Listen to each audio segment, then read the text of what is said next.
am Subhana, Assistant Professor working in Computer Science and Engineering Department in SNS College of Technology. So in today's lecture video, we are going to discuss about the RSA algorithm in cryptography and network security. In previous class, we have discussed about the Playfair cipher. So here we are going to discuss about the RSA algorithm. So RSA is nothing but reversed Shamir and Edelman algorithm. So here first we discuss this RSA algorithm in our design thinking approach.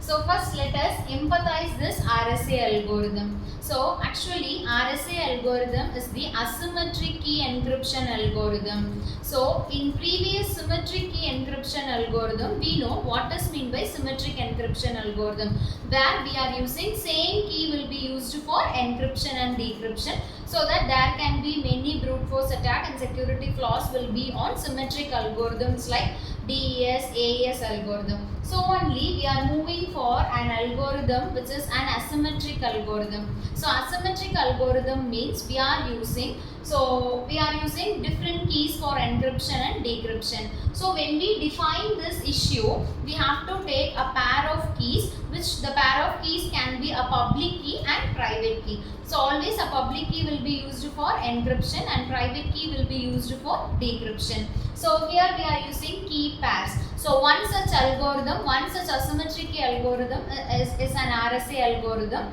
So in next ideate part, so what is our basic idea behind this RSA algorithm means completely it is based on the prime numbers. So first of all we have to choose two prime numbers P and Q. Next we have to calculate an n value. So n value is nothing but n is equal to P into Q. And next we have to calculate the phi of n. So already you know that phi of n is the Euler's torsion function. So when two numbers are prime numbers, then the Euler's torsion function can be P minus 1 into Q minus 1. After that we have to select a encryption key which is called E. So that E should be between 1 and phi of n, and when we take GCD of E and phi of n, that value should be 1. So in such a way that we have to choose the value of E. So next we have to compute the private key D. So here E is the public key and this E will be used for encryption process, and D is the private key and this D will be used for decryption process. So then we have to compute the private key D. So we have to calculate the private key on the receiver end. So D is nothing but E inverse mod phi of n. So after that, so in asymmetric algorithms, our plaintext will always have numerical values. So unlike symmetric algorithms, here the plaintext is not an alphabet or a string or a sentence. So in asymmetric algorithms, all the plaintext will be taken as an integer value. So here we have to take a plaintext. So we have to perform encryption and decryption. So in asymmetric algorithm, encryption, as I told, encryption is always be done with the public key and decryption is always done with the private key. So for performing this encryption, the formula is C is equal to P power E mod n, and for decryption it is plain text P is equal to C power D mod n. So here E is the public key and D is the private key for performing the decryption. So next in the prototype we are going to see an example for this RSA algorithm. So example, I am taking the P value as 3 and Q value as 11. So now I have to compute this n value. So n value is nothing but 3 into 11. So 3 into 11 is 33. Next I have to calculate the Euler's torsion function phi of n. So here both like 3 and 11 are both are prime numbers. So my Euler's torsion function be like P minus 1 into Q minus 1.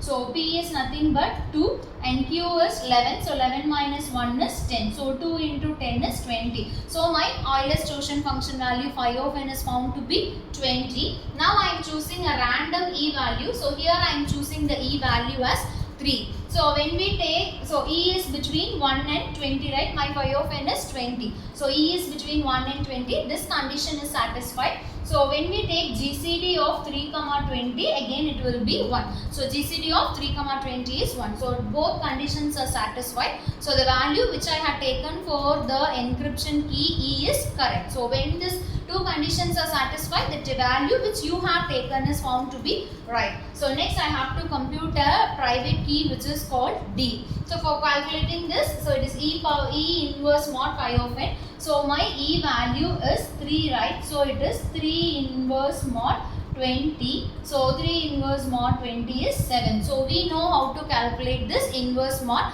by using extended Euclidean algorithm or by using multiplicative inverse.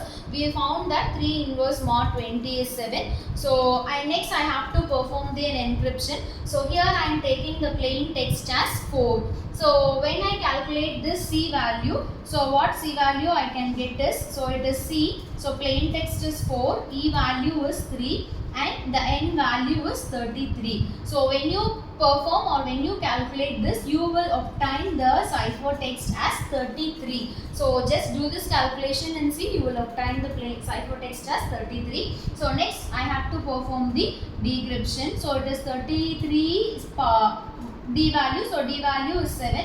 So again N is, it is 3. So when you do this, I can obtain this plain text as 4. So when you calculate 33 power 7 mod 33, you will obtain the value as 4. So this comes the testing part. So the last part of our design thinking is testing. So in testing phase, we have to, while performing the decryption, we have to obtain the original plain text 4. So I think clearly you have understand this, the working of RSA algorithm by using our design thinking approach. So here it's completely based on prime factors and Euler's torsion function. So how large prime numbers we are taking, so that much secure will be this algorithm. So I hope you understand this algorithm. If you have any doubts, you comment me. So thank you.